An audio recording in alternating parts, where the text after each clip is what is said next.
సక్సెస్ఫుల్గా మనము షిరిడి సాయిబాబా గారి జ్ఞానామృతాన్ని ఆధ్యాత్మ కోణంలో వ్యాఖ్యానించడం అనేది డిస్కస్ చేసుకున్నాము. జ్ఞానాన్ని విజ్డమ్ని తీసుకున్నాము.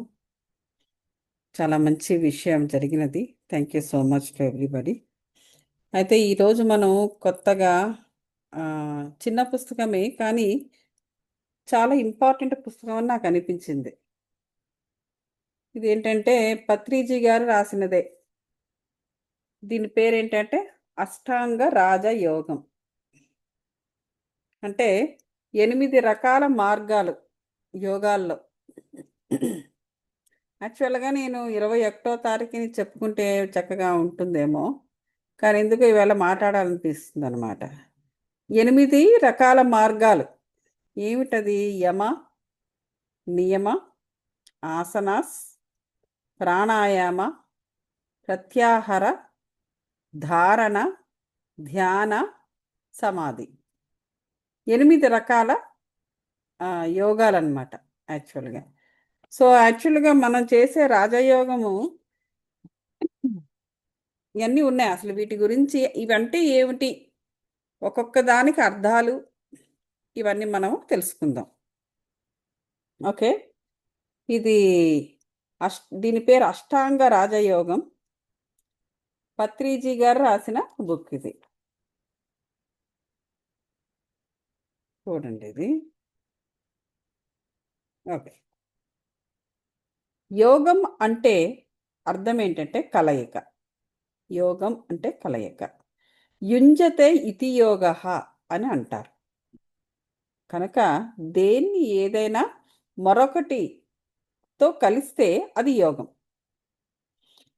అంటే ఇప్పుడు జీవితాంతం కలిసి ఉండే స్నేహం అయినా సరే, దాంపత్యం అయినా సరే, ఇవన్నీ యోగం. మామూలుగా మనకి ప్రాపంచికంగా అంటుంటారు యోగం ఉండాలి కదండి అంటారు. అంటే యోగం ఉండాలి అంటే ఏంటంటే అంటే మన మన స్థితిని మరొక స్థితితో కలుపుకోగలిగే యోగం, కలయిక, అదే యోగం. ఇప్పుడు సంసార యోగం, సన్యాస యోగం, అంతే కదా. సన్యాసం కూడా అది ఒక యోగం. అందులో అక్కడ చేయాల్సినవన్నీ కూడా యోగ సాధనలే. సంసారం కూడా ఒక యోగం. ఏదో దాన్ని ఏదో ఒక అట్లా ఒక అతిగతి లేకుండా అట్లాగా రాణించేస్తున్నారు కానీ, లాగించేస్తున్నారు కానీ, సంసారం అనేది కూడా ఒక యోగం. దాన్ని కరెక్ట్గా అర్థం చేసుకుని చేస్తే. అలాగే యోగం అనేది ఇది ఎలా ఉండాలి? ఆ యోగం అనేది సుఖానికి దారి తీయాలి, దుఃఖానికి దారి తీయకూడదు. మనకి సుఖం అనేది ఎక్కడుంటుంది? ఆత్మతో కలిసినప్పుడే మనకు సుఖం.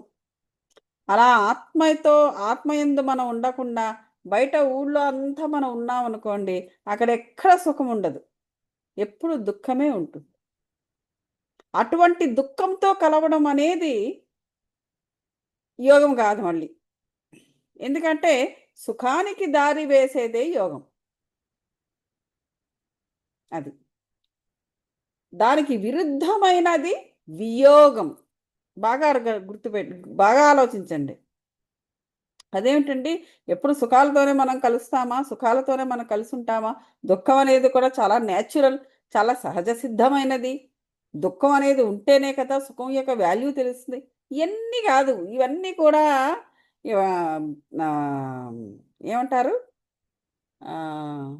ఏదో అంటారు, ఎడ్డమంటే తెడ్డం అన్నట్టు. అవన్నీ ఏంటంటే అనవసరమైన వాగ్యుద్ధాలు. అనవసరమైన వాగ్యుద్ధాలు. నీకు నిజమైనది యోగం ఎట్లా ఉంటుందంటే నీకు సుఖానికి దారి వేయాలి. సుఖము అంటే ఏ పని పాట చేయకుండా ఏదో మనకి కాలక్షేపం చేసే సుఖము కాదది. సుఖం అంటే మనకి ఆత్మ సాక్షాత్కారం. అంటే మనకి ఈ స్పిరిచువల్ దారిలో నేను మాట్లాడుతున్నాను.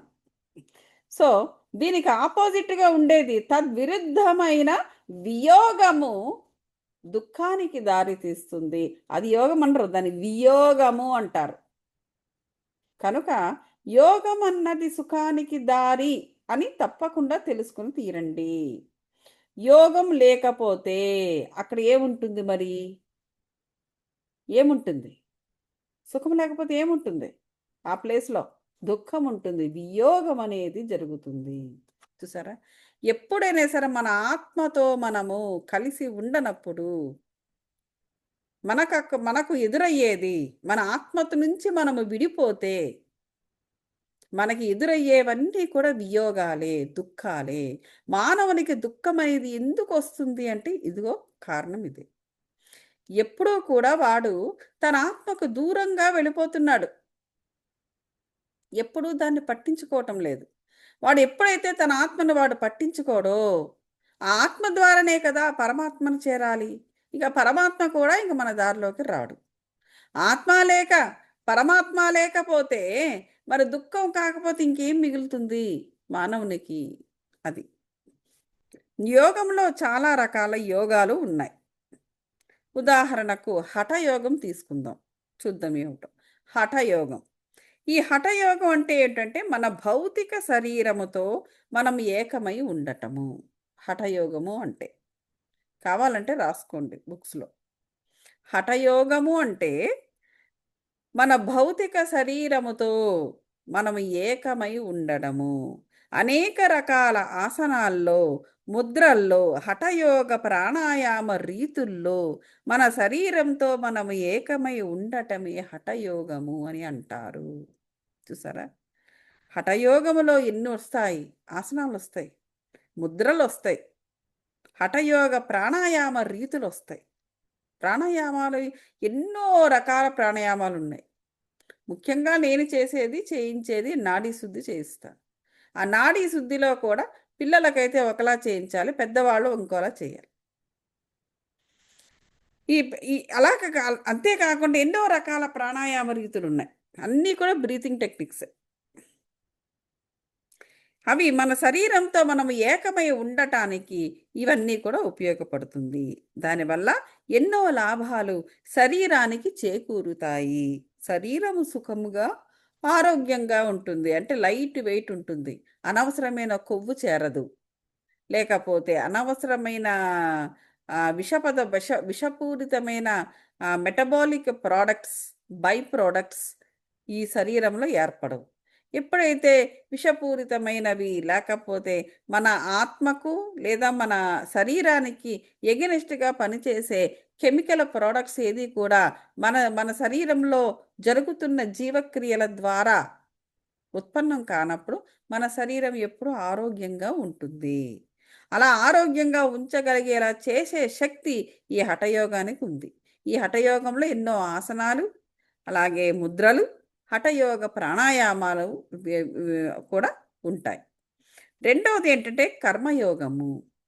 ఏంటి కర్మయోగము అంటే, కర్మయోగము అంటే ఏమిటి? చాలామంది కర్మయోగి మీరు అంటుంటారు. లేతే వాడు ఒక కర్మయోగి అని చెబుతారు. అదేమిటో చూద్దాం. కర్మయోగము అంటే మనము చేసే కర్మలతో పూర్తిగా ఏకమై ఉండటము, కలిసి ఉండడం. చూసారా?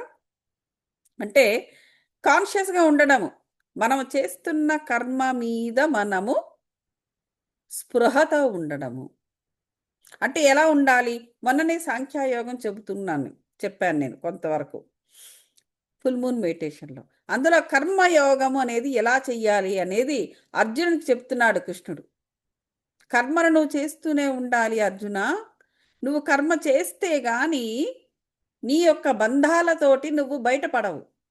జ్ఞానం తీసుకుంటాలే, నేను ఎవరిని చంపను, నేను జ్ఞానం తీసేసుకొని నేను స్పిరిచువల్‌గా ఎదిగిపోతానులే, పర్వాలేదులే నేను అవన్నీ చూసుకుంటానులే అని చెప్పేసి అంటాడు పాపం అర్జునుడు ముద్దుగా. కానీ కృష్ణుడు అలా కుదరదది. అలా కుదరదు. ఈ సనక సనక సనాదరం సనాద స స స నందులు సనక సనక మహాములు సనకనంద మహామునులు వాళ్ళు వాళ్ళు చేసి అటు వాళ్ళందరూ యోగులు. వాళ్ళు జ్ఞానయోగంలో ఉన్నవారు వాళ్ళు. సో, వారికి అది జరుగుతుంది గానీ, నీకు కుదరదు. నువ్వు కర్మయోగంలో ఉన్నావు. నువ్వు తప్పకుండా కర్మ చేస్తేనే గాని ఆ బంధనాల్లోంచి నువ్వు బయటపడవు. ఆ కర్మ నువ్వు చేస్తూ ఉండేటప్పుడు కూడా నువ్వు తీసుకోవాల్సిన జాగ్రత్తలు కొన్నున్నాయి. ఒకటి అటాచ్‌మెంట్ అనేది ఉండకూడదు. నువ్వు ఎటువంటి కర్మ చేసినా పర్వాలేదు. కానీ ఆ కర్మతో నువ్వు అటాచ్ అవ్వకూడదు. జనరల్గా ఏంటంటే కర్మ యొక్క లీల ఏంటంటే, కర్మ యొక్క లక్షణం ఏంటంటే, ఆ వ్యక్తి చేత కర్మ చేయిస్తూ తనకు బైండ్ అయిపోయి ఉండే విధంగా ఆ కర్మ దానిని మనిషిని మోల్డ్ చేస్తుంది. అదే మరి మాయ అంటే. దానిలో నువ్వు పడకూడదు. నువ్వు దానిలో పడకూడదు అంటే నీ అరిషడ్వర్గాలను జాగ్రత్తగా నియంత్రించుకుంటూ అధిగమించుకుంటూ ఉండాలి. దానిపై నీకు కాన్షియస్నెస్, చైతన్యము, స్పృహ కలిగి ఉండాలి. నువ్వు స్పృహ కలిగి ఉన్నప్పుడే నువ్వు చేస్తున్న కర్మకు నువ్వు అటాచ్ కావు. చేస్తున్న కర్మకి అటాచ్ కాకూడదని మనకు తెలుసు. అయినా సరే అటాచ్ అయిపోతాము. ఎందుకంటే ఆ కర్మ యొక్క లక్షణం అలాంటిది. తనకి తాను అలా బైండ్ చేసుకుంటుంది అది. దేని ద్వారా చేసుకుంటుంది? నీ అరిషడ్వర్గాల ద్వారా చేసుకుంటుంది. దానిని నువ్వు నియంత్రించుకుంటూ దాన్ని అధిగమించుకుంటూ నువ్వు కర్మ చెయ్యాలి అని చెప్తారు.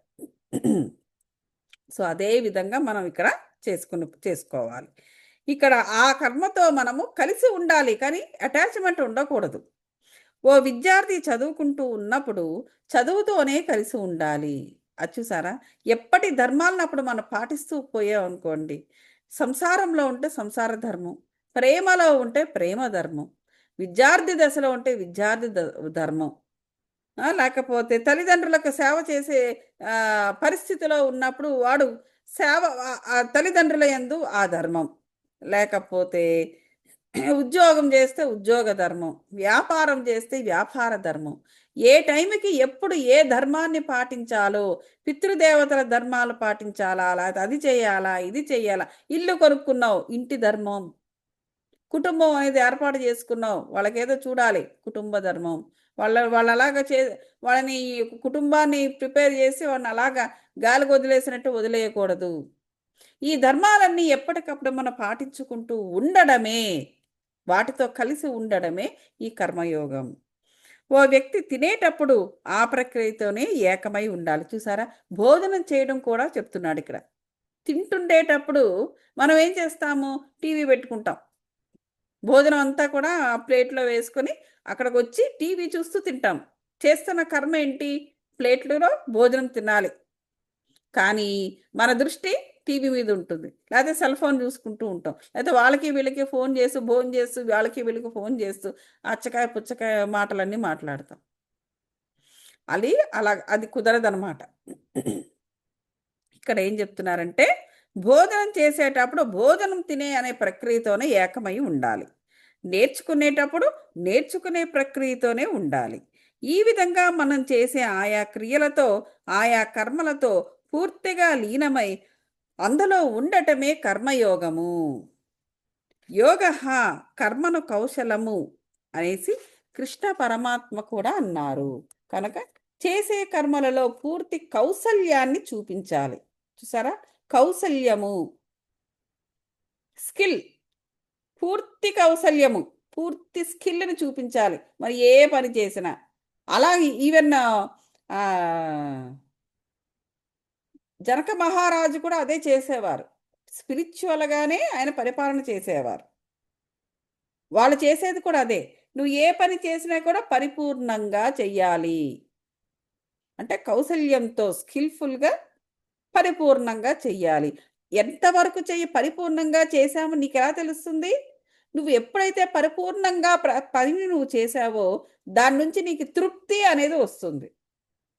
అలా నువ్వు తృప్తి అనేది నీకు కలిగింది అంటే నువ్వు చేసిన పని పరిపూర్ణంగా కౌశల్యంగా చేశావు అని అర్థము.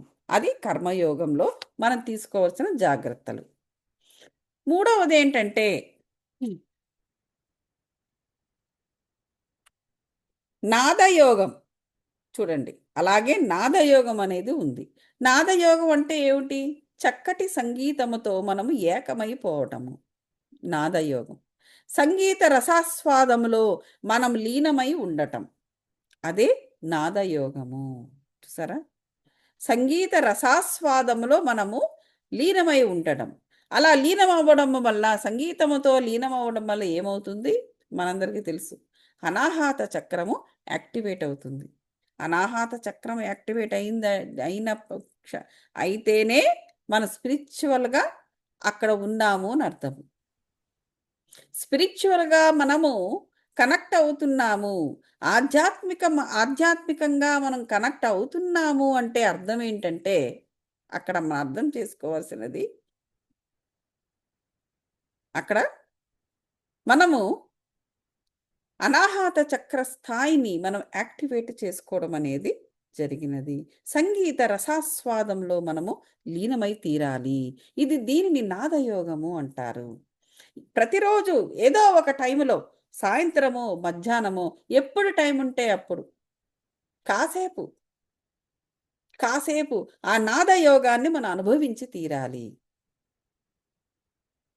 ఇది తప్పకుండా చేయవలసినది. నెక్స్ట్ది ఏంటంటే జ్ఞానయోగము. చూసారా, జ్ఞానయోగం అనేది ఇప్పుడు వచ్చింది. జ్ఞానయోగం అంటే ఏంటి?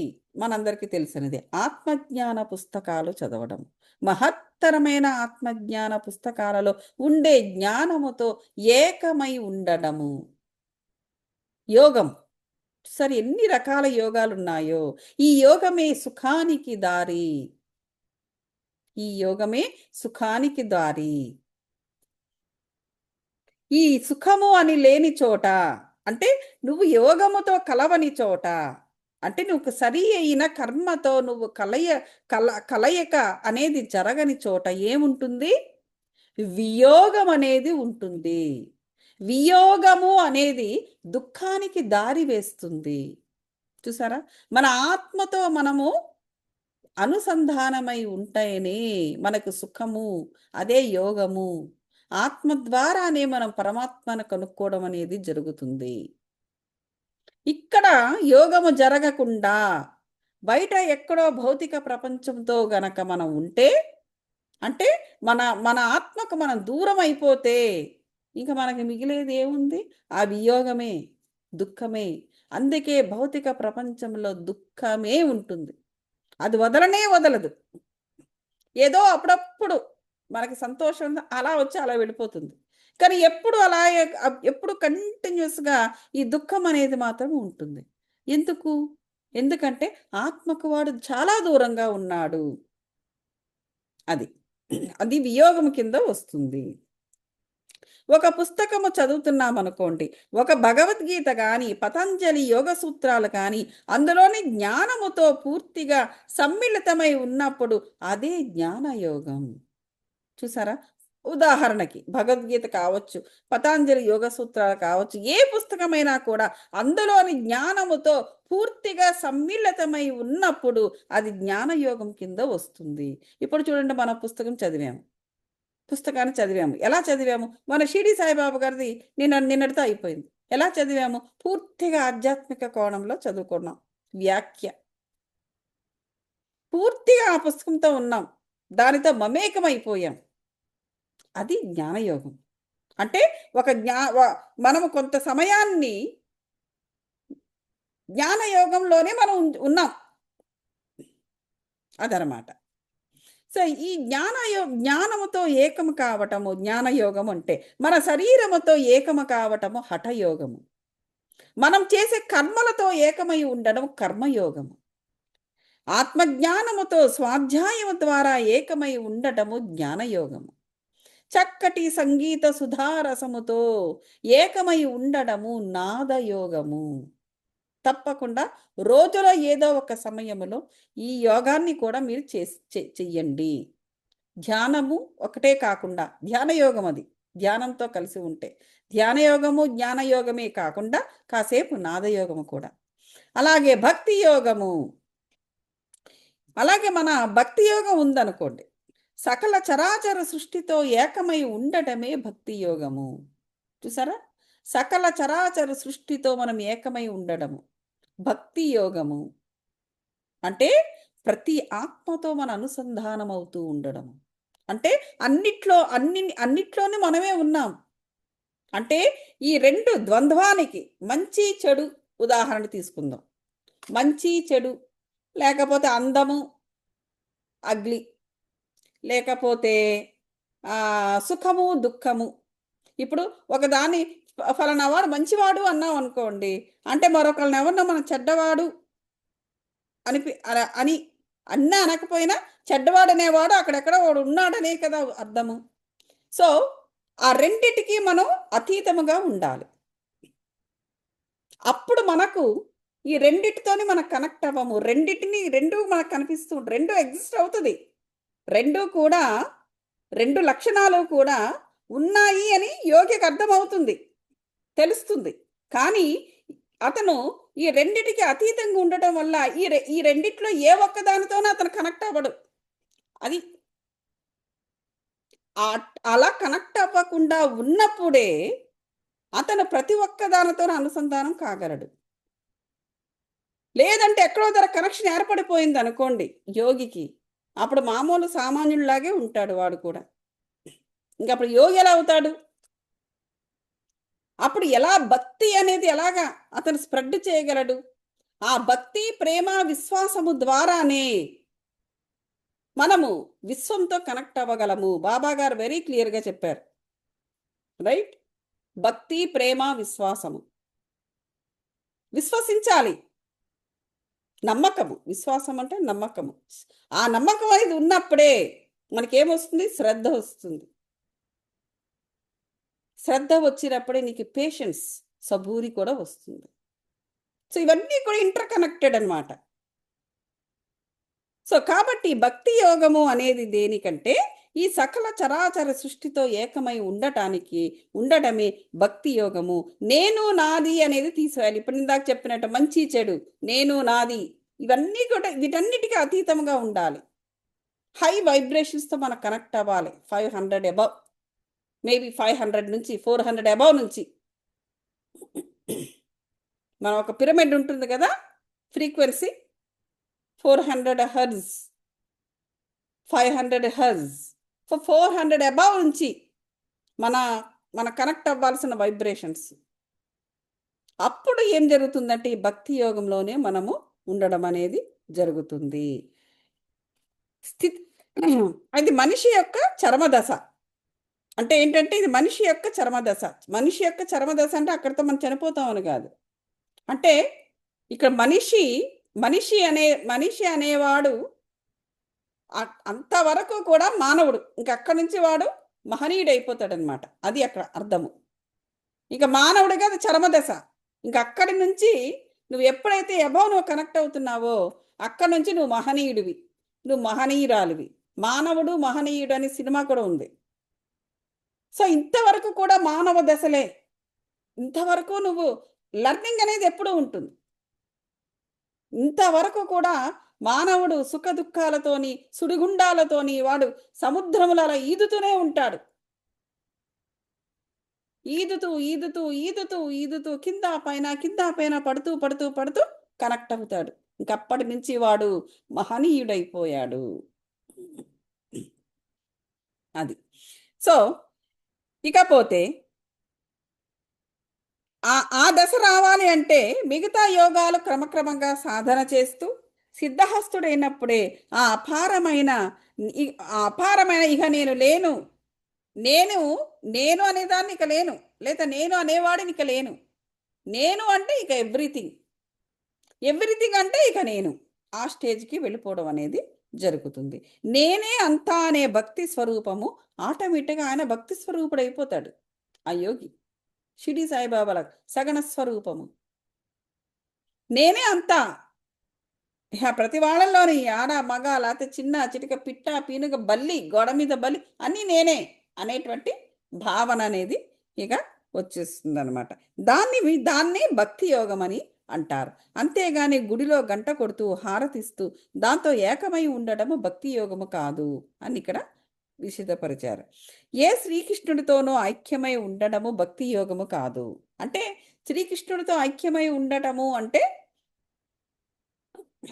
భక్తి యోగం అంటే ఇవన్నీ ఈ ప్రాసెస్ మనకి ఎంతవరకు ఉపయోగపడాలి అంటే దేవుడు అనేవాడు ఉన్నాడు అంటే మన పైన ఇంకొక హయ్యర్ సెల్ఫ్ అనేవాడు ఒకడు ఉన్నాడని తెలుసుకునేంత వరకు చాలది. ఒక్కసారి నీకు అర్థమైన తర్వాత ఇక ఆధ్యాత్మిక మార్గంలోనే మనము ముందుకు వెళుతూ ఉండాలి. సో, ఈ భక్తి యోగానికి దారి అనేది మనము మిగతా యోగాల ద్వారా వేసుకునవచ్చును. అది ఇక్కడ చెప్తున్నారు. నెక్స్ట్ ఇది రాజయోగము. ఈ రాజయోగము ఏంటి? అన్నింటికన్నా ముఖ్యమైనది రాజయోగం. రాజయోగం అన్నిటికన్నా ముఖ్యమైనది కనుకనే దాన్ని రాజయోగం అని పేరు పెట్టారు. అయితే చాలా ముఖ్యమైన యోగం ఇది. ఇప్పుడు మనం చేసేది అదే. కాసేపు కూర్చుంటే చాలు. మనం వెంటనే ఈ ఈ ఊపిరి ద్వారా మనము తీసుకుంటున్న ఈ ఈ శ్వాస ద్వారా చాలా తొందరగా మనము హయ్యర్ సెల్ఫ్‌కి కనెక్ట్ అయిపోతున్నాం. ఇదే రాజయోగము. ఇది అందరి వల్ల అవ్వదు ఇది. ఇది అందరి వల్ల అవ్వదు. చాలా తొందరగా కనెక్ట్ అయిపోతూ ఉంటాం. ఎందుకు అందరి వల్ల అవ్వదు అంటే, మనకున్న 7 శరీరాలు కూడా ఎలైన్ కావాలి పర్ఫెక్ట్‌గా ఈ రాజయోగం చెయ్యాలి అంటే. ఎందుకు ఎలైన్ కాదండి? మనం అలా చేస్తూ ఉంటే, ధ్యానం చేస్తూ ఉంటే ఎప్పటికైనా అవుతాము కదా! అది కాదు. ఇప్పుడు ఈ ఈ రకరకాల యోగాలు ఎందుకున్నాయంటే, ఈ హఠయోగము, శారీరకపరమైన ఈ శరీరముతో ఏకమవ్వడము. అది యోగము. హఠయోగము. లేకపోతే ఇవన్నీ ఎందుకిచ్చారంటే, ప్రతి మనిషి కూడా వెల్ ఎక్విప్డ్‌గా, ప్రతి ఆత్మ కూడా వెల్ ఎక్విప్డ్‌గా ఉండదు. అంటే అన్ని శరీరాలు కూడా ఈజీగా అలైన్ అయ్యే విధంగా ఉండదు. అలైన్ చేసుకోవడానికి సాధనలు చెయ్యాలి. ఈ 7 శరీరాలు కూడా కొన్ని కొన్ని ఒకలాగుంటుంది. ఇంకొకటి మరొకలాగా అన్‌బాలెన్స్‌డ్‌గా ఉంటుంది. మరొకటి కొంతమంది అయితే ఒక శరీరము అంటే ఒకటి లోపంతోనే పుడతారు. మరొకటి బ్లాక్స్‌తో ఉంటుంది. ఇలా రకరకాలుగా ఉంటుందనమాట. ఇలా కూర్చోగానే అలాగా రాజయోగానికి కనెక్ట్ అయిపోయే విధంగా అన్ని ఆత్మలు ఉండవు. కొన్నే ఉంటాయి. ఎందుకు ఉంటాయి? ఆ కొన్ని ఆల్రెడీ ప్రీవియస్ జన్మల్లో వాళ్ళు వారి ఆత్మను వెల్ ఎక్విప్డ్‌గా చేసేసుకున్నారు. అలైన్ చేసుకున్నారు. అందువల్ల వాళ్ళకి ఈ కరెంట్ జన్మలో ఈజీగా వాళ్ళు రాజయోగం చేసేస్తూ ఉంటారు. కానీ అందరి వల్ల అయ్యే పని కాదు.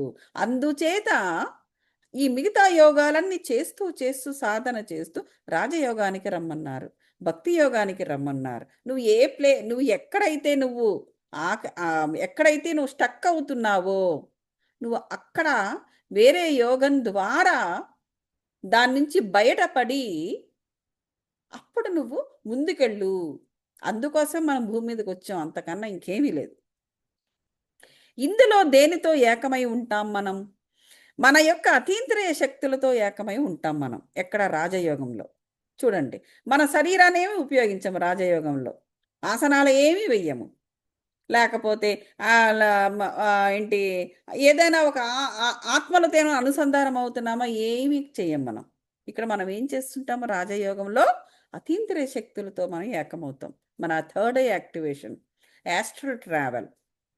అంటే మనం ఆ స్టేజ్‌లో ఇక్కడ ఉన్నాము అంటే, మనం ఎన్ని ఎన్ని జన్మల్లో మన ఆధ్యాత్మికంగా సాధనలు చేస్తూ ఎదిగి ఉంటామో ఆలోచించండి. అతీంద్రియ శక్తులతో ఉంటున్నాము. ఎక్స్‌ట్రా సెన్సరీ పవర్స్‌తో ఉంటున్నాము. ఉన్న ఆ పంచేంద్రియాలు, కర్మేంద్రియాలు షార్పెన్ అవుతున్నాయి మనకి. అది మనం ఉన్న ఇప్పుడు స్టేజు. అది ఇంకా రాజయోగంలో ఇవన్నీ జరగటం లేదు. మేము ఎప్పటినుంచో 5 ఏళ్ళు, 6 ఏళ్ళు, 8 ఏళ్ళు, 10 ఏళ్ల నుంచి ధ్యానం చేస్తున్నాము అని అంటుంటారు కొంతమంది. అంటే అర్థం ఏంటంటే వాళ్ళు వాళ్ళు అంతకన్నా ముందు యోగాలు చేయవలసి ఉంది అని అర్థం. మన సూక్ష్మ శరీర, కారణ శరీర, ఇతర శరీరాలతో మన సదా ఏకమై ఉంటాం. ఎక్కడ? ఇక్కడ. సో, రాజయోగానికి వరకు మనం వచ్చేసాము అంటే మనకి సుషుప్తావస్థ చాలా ఈజీ. సుషుప్తావస్థ అంటే మెడిటేటివ్ స్టేట్, సబ్‌కాన్షియస్ మైండ్. ఇది గనక మనం సాధించేసి దాన్ని ఇంకొంచెం డీప్‌గా వెళ్ళిపోయామంటే మన ఆనందమయ కోశాన్ని మనం టచ్ చేయగలము. ఈజీగా మహాసమాధి చేసుకోగలిగే కెపాసిటీ ఉంటుంది. ఆ వచ్చాము అంటే ఇచ్ఛామరణం కూడా మనకి లభ్యమవుతుంది. మనం ఎప్పుడు చనిపోవాలనుకుంటే అప్పుడే చనిపోతాం. మనకి ఇంక లాగా పీక కాలయముడు వచ్చి అవన్నీ చేయాల్సిన అవసరం లేదు సినిమాలో చూపించినట్టు. సో అది అక్కడ విషయం. సో భౌతిక శరీరముతో మన హఠయోగమైనప్పుడు మన సూక్ష్మ శరీరము, కారణ శరీరము, మహాకారణ శరీరాలతో ఏకమై ఉండి తత్ లోకాలలో మనం విహరిస్తూ ఉండటమే రాజయోగము. యాస్ట్రల్ ట్రావెల్ చేస్తూ ఉంటాం 10,000 ఫీట్ అబవ్. మనం ఎప్పుడైనా సరే మన కనెక్షన్ కార్డుని చూసుకున్నాము, మన కనెక్షన్ కార్డు మన మన ధ్యానంలో చూస్తున్నాము, మన యాస్ట్రల్ శరీరము బయటికి వెళ్ళి వేరే లోకానికి వెళుతుంది, మనం చూస్తున్నాము. ఇక్కడ ఈ స్థూల శరీరంతో చూస్తున్నాము అంటే అదేదో అది మామూలుగా జరిగే విషయం కాదు. అది మన శ్వాస అనేది ఏ విధంగా అక్కడ మారిపోతుందంటే ముక్కు నుంచి చెయ్యం, ఇంకా ఈ మూడో కంటితో చేస్తాం మనం. అంటే మనకు తెలియదు, చాలామందికి తెలియదు. యాస్ట్రల్ ట్రావెల్ చేసామండి, మాకు కళ్ళల్లో కనిపిస్తున్నాయి, కళ్ళల్లో కాదు. అక్కడ ఏంటంటే జరిగేది, అక్కడ మన ముక్కుతో తీసుకుని చేసుకునే శ్వాస పూర్తిగా తగ్గిపోయి, అలాగని చెప్పేసి మనమేమి మరణం అవ్వడు గట్రా ఏమి రాదు. ఆ శ్వాస అనేది ఈ ఈ ఈ మూడో కంటి నుండి జరగడం మొదలు పెడుతుంది. సో అక్కడ నుంచి యాస్ట్రల్ ట్రావెల్ అనేది జరుగుతుంది. అది మనం చూస్తున్నది అది. బట్ ఎనీవేస్, సో ఆ విధంగా మనం అతీత శక్తులతో ఈ రాజయోగంలో మనము ఏకమై ఉంటాము. సో అప్పుడే మనం చూడగలము వేరే లోకాల్లోకి ఎలా వెళ్తుంది అనేసి, ఇవన్నీ కూడా మనము చూస్తూ ఉంటాం. నెక్స్ట్ ఏంటంటే పతంజలి. పతంజలి అంటే ఏంటి? రాజయోగం అంటేనే మనకు వెంటనే పతంజలి మహర్షి గుర్తొచ్చేయాలి, రైట్? సో అంటే భారతదేశ స్వాతంత్రం అనగానే మహాత్మా గాంధీ ఎలాగైతే మనకు గుర్తొస్తారో, మెడిటేషన్ అనగానే మనకి ఈ అథవా ధ్యానము, రాజయోగము మనకు అలా వచ్చేసాయి అనమాట. సో కేవలం ఒక పతంజలి మహర్షి మనకి స్ఫురిస్తూ ఉంటారు ఈ రాజయోగం అనగానే. కనుక ధ్యానము పతంజలి ఏకమయ్యారు అంటే పతంజలి ధ్యానము. ఇప్పుడు చూడండి, పతంజలి అనగానే మనకి ఇవే గుర్తొస్తాయి, రాజయోగము, ధ్యానము అనేది. అంటే ఏంటి? ఆయన ఉన్నన్నాళ్ళు కూడా రాజయోగంతోనే ఏకమై ఉన్నారు కాబట్టి. మహాత్మా గాంధీ మనకు భారతదేశంతో ఏకమై ఉన్నట్లు అలాగ మనము, అంటే అది కూడా యోగమే. గాంధీ చేసినది కూడా అది ఒక యోగము, మొత్తం త్రూఅవుట్ లైఫ్ అలా అనమాట. సో ఇక్కడితో మనం ఆపుదాము. తర్వాత మనం 8 అంగాలు అవన్నీ చదువుదాం మనము. ఇది చాలా బాగున్నాయి. ఎందుకంటే నేను ఇందాక చెప్పినట్టు ఎన్నున్నాయో తెలుసా? అష్టాంగ రాజయోగం అంటే యమాసు, నియమాసు, ఆసనాసు, ప్రాణాయామం, ప్రత్యాహారం, ధారణ, ధ్యాన, సమాధి. ఇవన్నీ మనకు తెలుసుకుందాం మనం. ఇందులో మనము ఎన్ని చేస్తాము ఈ జన్మలో అనేది తెలియకపోవచ్చు, కానీ బట్ చేయాల్సిన అవసరం కూడా రాకపోవచ్చు. ఆల్రెడీ మనం ప్రీవియస్ జన్మల్లో చేసేస్తే అవసరం లేదు. ఆల్రెడీ ఇక్కడ మనం రాజయోగంలో ఉన్నాము. అతీంద్రియ శక్తుల ద్వారా ఇంకా నెక్స్ట్ లెవెల్కే వెళ్ళిపోవాలి. కానీ తెలుసుకోవాలనే జిజ్ఞాస మాత్రం తెలుసుకుందాం. ఓకే ఓకే మాస్టర్స్,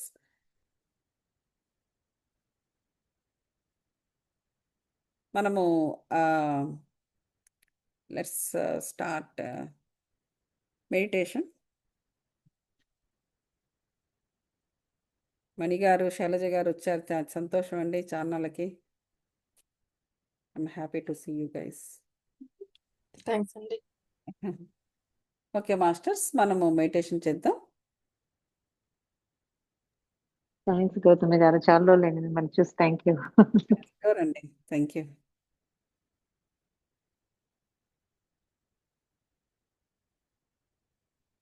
ఆలోచన రహిత స్థితిలో ఉండండి మాస్టర్స్. వెన్నెముకను నిటారుగా పెట్టి ఆలోచన రహిత స్థితిలో ఉంటూ శ్వాసపై ధ్యాస పెట్టండి మాస్టర్స్. ఆలోచన రహిత స్థితి అంటే కళ్ళు మూసుకున్న తర్వాత ఇటువంటి దృశ్యములు కానీ, మనుషుల రూపాలు కానీ ఏది మనకి కనబడకూడదు. Blank, that's it. నేచురల్ వేలో శ్వాసను తీసుకుంటూ ఉండండి మాస్టర్స్. కళ్ళు మూసుకోండి. ప్రెషర్ ఏది కూడా అప్లై చేయవద్దు. సహజ సిద్ధమైన శ్వాసతో ఏకమై ఉండండి మాస్టర్స్. రెండు అరచేతులను కూడా ఓపెన్గా పెట్టి బ్రహ్మముద్ర కానీ లేదా క్లాస్ప్ చేసుకుని కానీ కూర్చోండి మాస్టర్స్.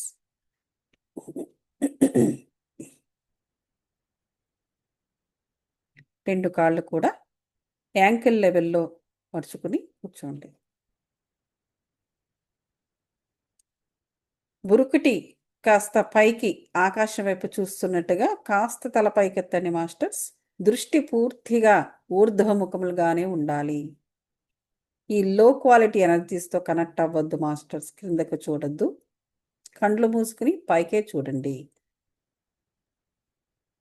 కాస్మిక్ పాజిటివ్ డివైన్ ఎనర్జీస్ని యాక్సెస్ చేయుచున్న మాస్టర్స్. అనేక వెలుగు మండలాల నుంచి మిరుమిట్లు గొలిపే కాంతులను, కాంతి లైట్ ఎనర్జీస్ను యాక్సెస్ చేయుచున్నాం మాస్టర్స్. అలాగే గోల్డెన్ రేస్ హీలింగ్ ఎనర్జీస్ని యాక్సెస్ చేయుచున్నాము. ప్రాణశక్తిని యాక్సెస్ చేయుచున్నాము. ఈ ఎనర్జీస్ ఒక హ్యూజ్ వాటర్ ఫాల్లా పైనుంచి ప్రవహించుచున్నట్టుగా మన పైనుంచి ప్రవహించుచున్నట్టుగా ఊహించండి మాస్టర్స్. ఆరా పూర్తిగా ఎనర్జీస్తో నిండి ఉన్నవి. ఈ ఎనర్జీస్తో నిక్షిప్తమై ఉన్న అనేక డివైన్ గురు శక్తి, షిరిడి సాయిబాబా గారి డివైన్ శక్తి, అనేక డివైన్ ఏంజలిక్ శక్తి, అనేక డివైన్ సోల్స్ శక్తిని కూడా మనము యాక్సెస్ చేసి ఉన్నాం మాస్టర్స్. ఆరా పూర్తిగా ఎనర్జీస్తో నిండి ఉన్నది. క్రమేపీ 7 శరీరాలలో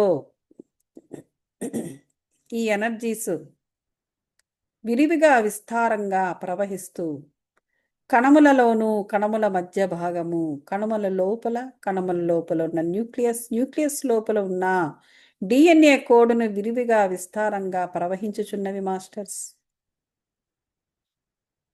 ప్రవహిస్తూ క్లెన్స్ చేస్తూ బ్యాలెన్స్ చేస్తూ అలైన్ చేస్తున్నది. ఈ ప్రాసెస్లో ఎక్కడెక్కడ ఆరా నుండి DNA కోడ్ వరకు ఎక్కడెక్కడ టాక్సిక్ ఎనర్జీస్ ఉన్నా, ఇన్కంప్లీట్ ఎనర్జీస్ ఉన్నా, నెగిటివ్ ఎనర్జీస్ ఉన్నా, నో లాంగర్ సర్వ్ ఎనర్జీస్ ఉన్నా, మనది కాని ఎనర్జీస్ ఉన్నా, ప్రాపంచికంగా కానీ ఆత్మపరంగా కానీ మనకు ఎగ్నెస్ట్గా పనిచేసే ఎనర్జీస్ ఉన్నా, అటువంటి ఎనర్జీస్ అన్నీ బయటకు పారద్రోలబడినవి. వాటిపై దాడి చేసి పాజిటివ్ డివైన్ ఎనర్జీస్ వాటి యొక్క నెగిటివ్ ఆస్పెక్ట్స్ను పూర్తిగా డిస్ట్రాయ్ చేసినవి మాస్టర్స్. ఆ విధంగా పునీతమైన ఆ ఎనర్జీస్ ప్రకృతిలో కలిసిపోయినవి. పూర్తిగా ఆరా నుండి 7 శరీరాలలో డివైన్ ఎనర్జీస్, గురు ఎనర్జీస్ ప్రవహించుచున్నవి మాస్టర్స్. ఒక మిలిమిట్లు గలిపే ఒక కాంతి గ్లోబ్లో కూర్చుని మెడిటేషన్ చేయుచున్నట్లు ఊహించండి మాస్టర్స్. ఈ కాంతి గ్లోబుపై సరౌండ్ చేస్తూ పౌర్ణమి ఎనర్జీస్, ఇంకా మిరుమిట్లు గలిపే ఎనర్జీస్ సరౌండ్ చేసి ఉన్నవి మాస్టర్స్. ఈ కాంతి ద్వారా మరింత మిరుమిట్లు గలిపే అద్భుతమైన పరమాత్మక ఎనర్జీస్, పూర్ణాత్మక ఎనర్జీస్తో కనెక్ట్ అయి ఉన్నాం మాస్టర్స్.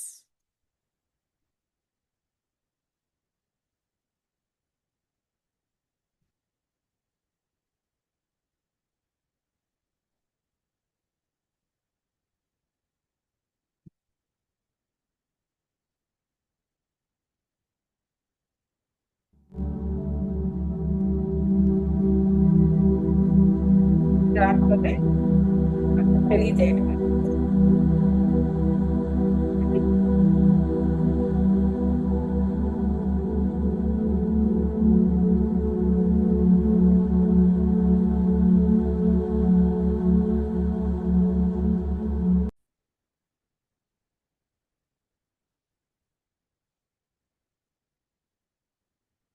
మాస్టర్స్ హై ఎనర్జీస్ నుండి నార్మల్ స్టేట్ ఆఫ్ మైండ్కి రావడానికి నెమ్మదిగా జెంటిల్గా ట్రై చేయండి మాస్టర్స్.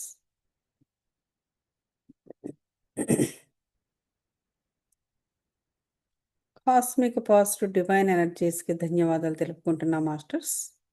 అనేక డివైన్ గురుశక్తి మనతో ఉండి మనతో పాటుగా ఈ మెడిటేషన్లో పాల్గొన్న అనేక డివైన్ గురుశక్తి, బాబా గారి డివైన్ శక్తి, డివైన్ ఏంజిల్స్ యొక్క శక్తికి, అలాగే డివైన్ సోల్స్ యొక్క శక్తికి కూడా ధన్యవాదాలు తెలుపుకుంటున్నా మాస్టర్స్.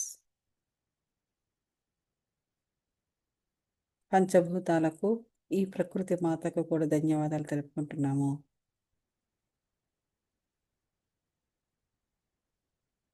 జన్మనిచ్చిన తల్లిదండ్రులకు, అలాగే ఈ సొసైటీకి ఎప్పటికప్పుడు లైఫ్ ఎక్స్పీరియన్స్ని ఇస్తూ దాని నుండి జ్ఞానాన్ని, విజ్డమ్ని పొందడానికి మనకు సహకరిస్తున్న సమాజానికి కూడా ధన్యవాదాలు తెలుపుకుందాం మాస్టర్స్. పౌర్ణమి ఎనర్జీస్కి ధన్యవాదాలు తెలుపుకుందాము. అలాగే మీ 7 శరీరాలకు ధన్యవాదాలు తెలుపుకోండి masters.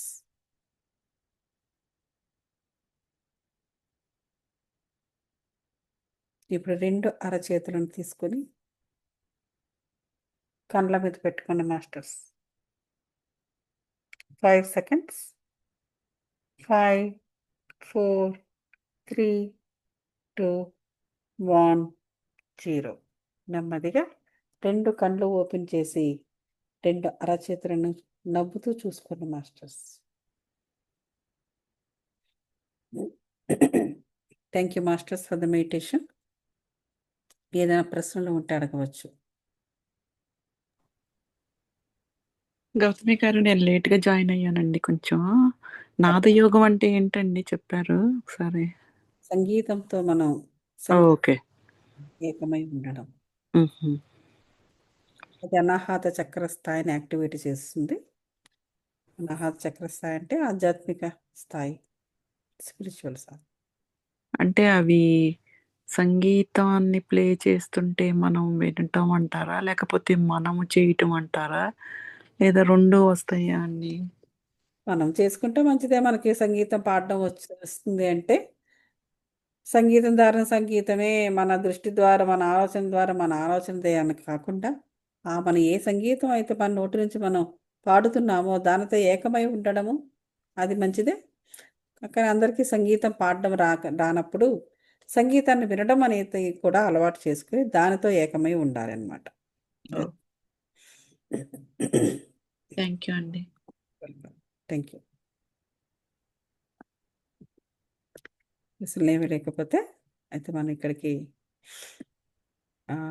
Okay masters, will discuss again. మళ్ళీ మనం ఇదే సమయానికి కలుద్దాం. మనం మిగతావి ఈ 8 అంగాలు, ఈ అష్టాంగ రాజయోగం గురించి పూర్తిగా మనం తెలుసుకుందాం. Thank you so much masters. Thank you అండి మణి గారు, శైలజ గారు. థ్యాంక్ యూ గౌతమి గారు. Hopefully you continue here. మనం ఎట్లా ఉన్నారు? అంతా బాగుందా? థ్యాంక్ యూ అండి గౌతమ్ గారు. Thank you. బాగుంది.